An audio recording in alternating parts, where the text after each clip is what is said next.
What's up, guys, and welcome back to Wake Up Entertainment. So, Advocate Nxumalo had a very simple question for the forensic investigator Chris Mangena, who went to the Khumalo house on 27 October 2014 to take pictures of the incident. The question was that, did you observe a hole on the door of the kitchen of that Khumalo house? Chris Mangena simply said, yes, I saw that hole. On your observation on the 27th of October 2014, did you observe a hole at the door? Yes, man. We took pictures of that damage on the door.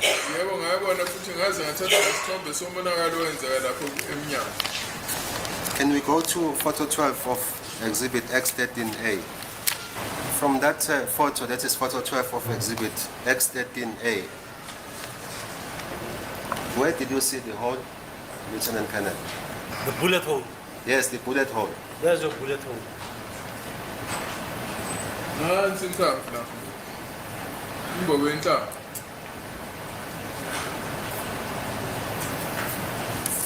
What is it that is shown on, as I'm standing here, is on the left?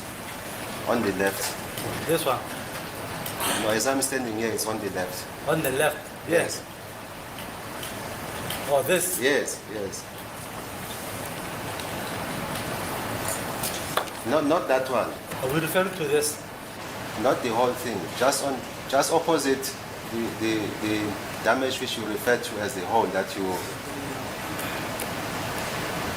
The hole is here. And are we referring to this? Or? Yes. Yeah. Yes.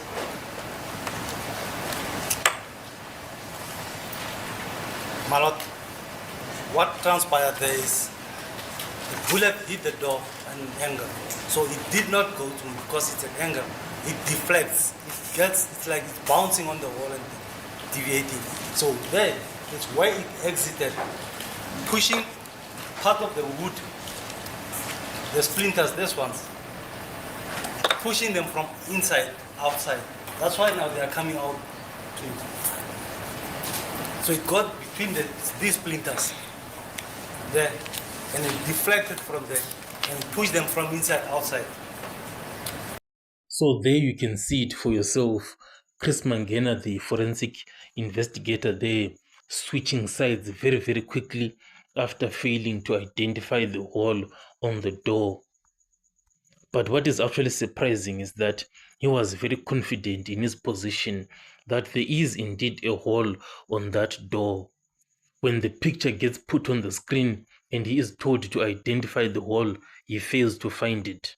So that's when he started switching sides and saying, no, there is no door. The bullet sort of like hit the door at an angle, but did not penetrate through. You could see even the 5 accused, Mthobisi Mncube and the other guys sort of like shaking their heads like, this guy does not know what he is talking about. How can you, as an investigator, an expert, miss something so big like this?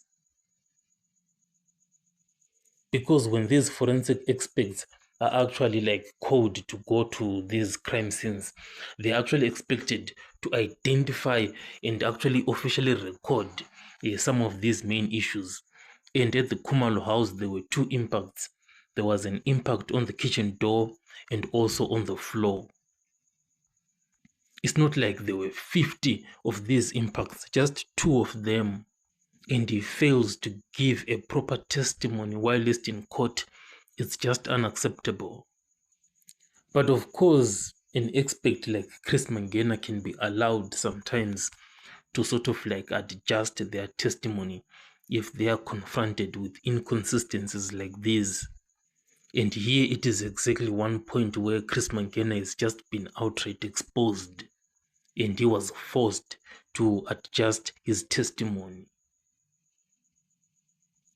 But the challenge now with continuously adjusting your testimony is that it would result in loss of credibility for this forensic expert. This can actually cause an issue like impeachment. This is whereby the defense would be arguing that this expert is unreliable and the judge has to discount their evidence totally.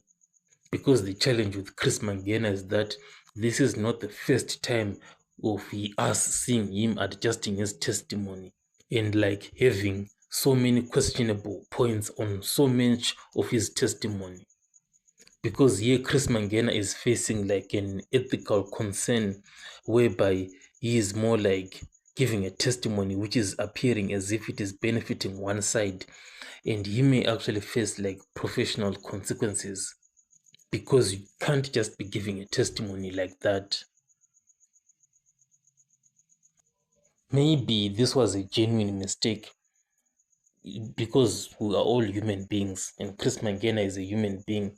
Maybe actually made a genuine mistake and he should actually like clarify his position, and he did clarify his position. But the challenge is that he only clarified the position after he was shown that picture.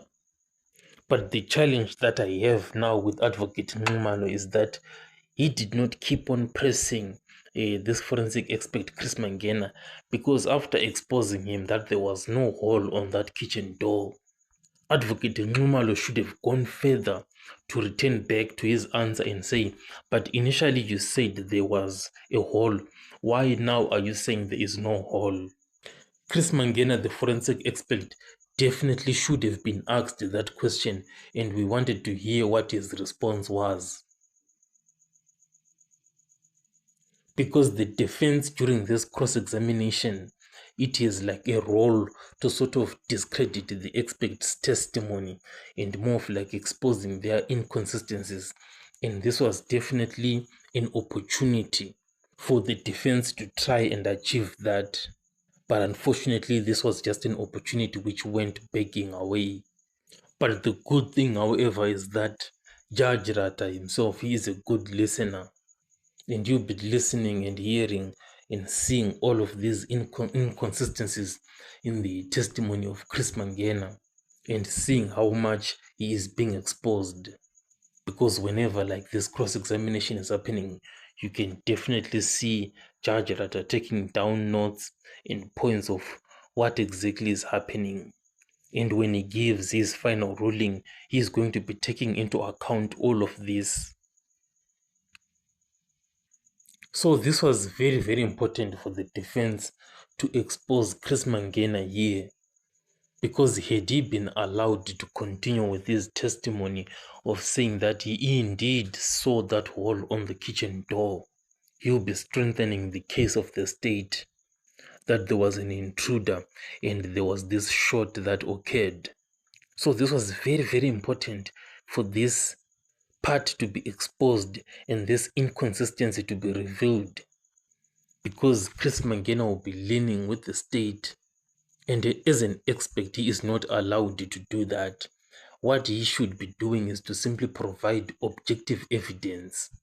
If there is a hole, then you simply testify and say there is a hole. But if it is not there, then there is no reason to say it is there, because it tilts the scale of the evidence. Because this is not a simple matter to be playing with. There are those 5 guys out there, these accused were actually in court. No wonder they had to shake their heads like that, because that's the last thing they would expect for an expert to be sort of lying. You wouldn't expect that from an expert.